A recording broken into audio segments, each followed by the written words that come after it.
आज हम अध्ययन कर रहे हैं विशेषोक्ति अलंकार।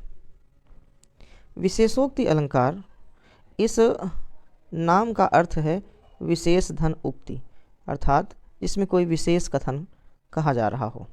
चलिए इसका लक्षण देखते हैं। काव्य में जहाँ कार्य सिद्धि के समस्त कारणों के विद्यमान रहते हुए भी कार्य ना हो, वहाँ विशेषोक्ति अलंकार होता है। अर्थात कारण के रहते हुए भी कार्य का ना होना विशेषोक्ति अलंकार कहलाता है। इसमें मूल बात यह है कि समस्त साधन उपलब्ध होने के उपरांत भी, समस्त कारणों के रहते हुए भी कार्य का संपन्न ना होना, अर्थात समस्त कारण हैं, उसके उपरांत भी कार्य नहीं हो रहा, ऐसी स्थिति में विशेषोक्ति अलंकार होता है। चलिए उदाहरण के माध्यम से इसको और अच्छे से समझने का प्रयास करते हैं। उदाहरण है, नैनों से सदा जल बरसे फिर भी प्यास नहीं बुझती है।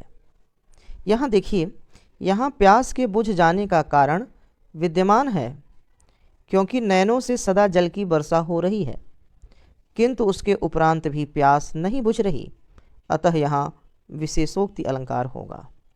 ध्यान देने का विषय यह है कि कारण है, उसके बाद भी कार्य नहीं हो रहा।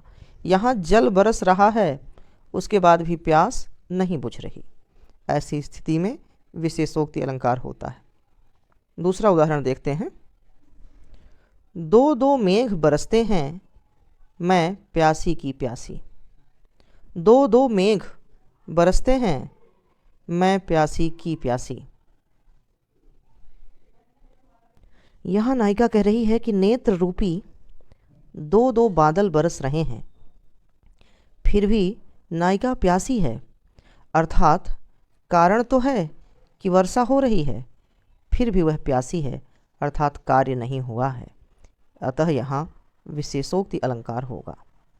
देखिए, अगर इसमें विचार से देखा जाए तो एक ही मूल बात है इसको समझने की कि कारण के होते हुए भी कार्य का ना होना।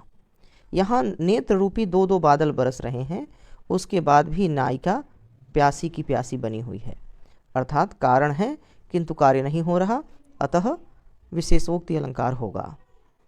आशा करता हूँ कि आपको बात समझ में आ गई होगी। धन्यवाद।